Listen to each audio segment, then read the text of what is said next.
আপনারা কি জানেন কিয়ামতের ময়দানে আল্লাহর কাছে বান্দা কোন আমল করলে হিসেব ছাড়া জান্নাতে যাবে? জানেন কেউ?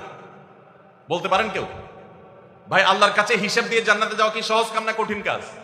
আরে আল্লাহর কাছে তো অনেক দূরের কথা। আপনি যে প্রতিষ্ঠানে চাকরি করেন তার মালিকের কাছে, উপরস্থ বসের কাছে একেবারে পুঙ্খানুপুঙ্খ করে প্রতিটা পয়সার হিসাব দিয়ে একদম সবকিছুতে পারফেক্টনেস প্রমাণ করা, এটাই তো একটা কঠিন কাজ, দুঃসাধ্য কাজ। সেখানে সারা জীবনের হিসাব আল্লাহর কাছে দিয়ে পাই পাই করে তারপর আপনি জান্নাতে যাবেন, বিষয়টা এত সহজ না।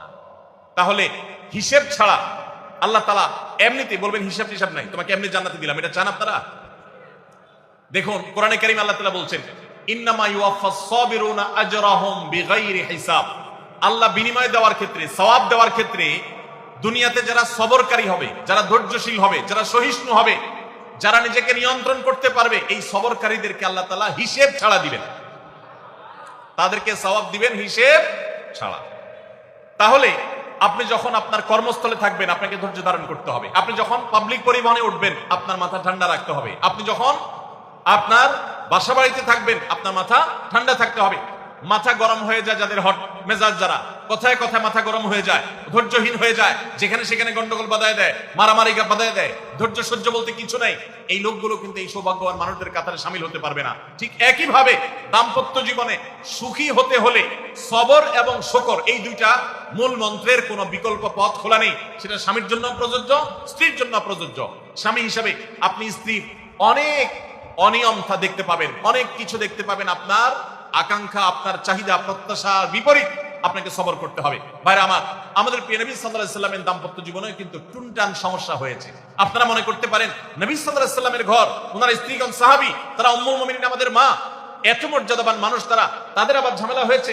ভাই, দাম্পত্য জীবনে টুকটাক সমস্যা তাদেরও হয়েছে। প্রিয় নবী সাল্লাল্লাহু আলাইহি সাল্লাম নিজে একদিন বাসা ছেড়ে মসজিদে নববীতে এসে মন খারাপ করে বসেছিলেন, তিনি বাসায় যাচ্ছেন না, অভিমান করে। ওমর রাদিয়াল্লাহু তাআলা আনহু বিষয়টা বুঝতে পেরে তার মেয়ে যেহেতু নবী সাল্লাল্লাহু আলাইহি সাল্লামের স্ত্রী, তিনি সেখানে গিয়ে ভেতরে প্রবেশ করে তার সাথে কথা বলে তথ্য উদ্ঘাটন করে সেটা মিটমাট করার ব্যবস্থা করেছেন। স্বয়ং নবী করিম সাল্লাল্লাহু আলাইহি সাল্লামের জামাতা, ইসলামের চতুর্থ খলিফা আলী রাদিয়াল্লাহু তাআলা আনহু, তার মতো এত মর্যাদাবান মানুষ, তার ঘরে স্ত্রী হিসাবে আছেন কে? মুহাম্মদ সাল্লাল্লাহু আলাইহি সাল্লামের মেয়ে, জান্নাতে নারীদের সর্দার ফাতিমা রাদিয়াল্লাহু তাআলা আনহা। এত বড় মানুষ তারা, স্বামী স্ত্রী দুইজন, দুই দিককার নেতৃত্বে, একজন যুবকদের নেতৃত্ব দিবে, আরেকজন জান্নাতি যুবতীদের, নারীদের নেতৃত্ব দিবে। এত বড় মর্যাদাবান মানুষ, তাদেরও দাম্পত্য জীবনে কিন্তু টুনটান হয়েছে। একবার আলী রাদিয়াল্লাহু তাআলা আনহু এসে মসজিদে টানটান হয়ে শুয়েছিলেন মাটিতে, মনটা খারাপ, ঘরে একটু হালকা ঝামেলা হয়েছে, এই জন্য মসজিদে নববীতে এসে মাটিতে শুয়ে আছে। নবী করিম সাল্লাল্লাহু আলাইহি ওয়াসাল্লাম দেখে বুঝতে পেরেছেন, টের পেয়ে গেছেন যে কিছু একটা হয়েছে বাসায়। তখন তিনি জামাইকে ডেকে বললেন, কুম ইয়া আবা তুরাব, এ মাটির বাপ, মাটিতে শুয়ে আছেন, এজন্য রসিকতা করে বললেন, এ মাটির বাপ উঠো, দাঁড়াও দেখি কি হয়েছে বলো। ভাইরা আমার, দাম্পত্য জীবনে টুকটাক সমস্যা হবেই হবে। যারা বিয়ে করেন নাই আগে থেকে প্রস্তুত থাকেন, বুকে পিঠে ছালার বস্তা সব বেঁধে রেডি থাকেন।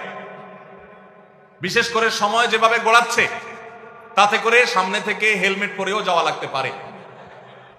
শুধু যাওয়া না, বাসায় ঢোকার সময় বাইক থেকে নামার পরে হেলমেটটা আগে খুলবেন না, আগে যা বুঝবেন পরিস্থিতি কি, তারপর হেলমেট খুলবেন।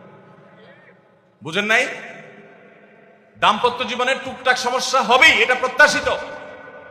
মনে রাখবেন, এই জিনিসটা যদি আপনি আগে থেকে মাথায় রাখেন তাহলে আপনার কষ্ট অনেকখানি দূর হয়ে যাবে।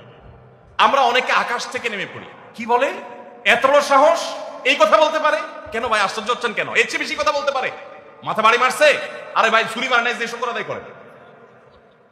বুঝেন না কথা? একই কথা বোনদের জন্য প্রযোজ্য। আমার মা বোন যারা শুনছেন তাদেরকে বলছি, আপনার স্বামীর একটা কথা শুনে আপনি আকাশ থেকে নেমে পড়ছেন, আকাশ ভেঙে পড়ছে মাথার উপরে, কি এটা বললো সে, আপনি ডিপ্রেসড হয়ে যাচ্ছেন। আরে বোন, ডিপ্রেসড হচ্ছেন কেন? এটা কেন?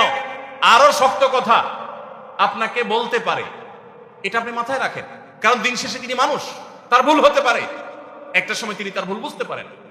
দাম্পত্য জীবনে যদি স্বামী স্ত্রী উভয় যদি ধৈর্যশীল না হয়, সবরকারী না হয়, হুটহাট রিয়াকশন করে ফেলে, কখনো দাম্পত্য জীবনে সুখী হওয়া সম্ভব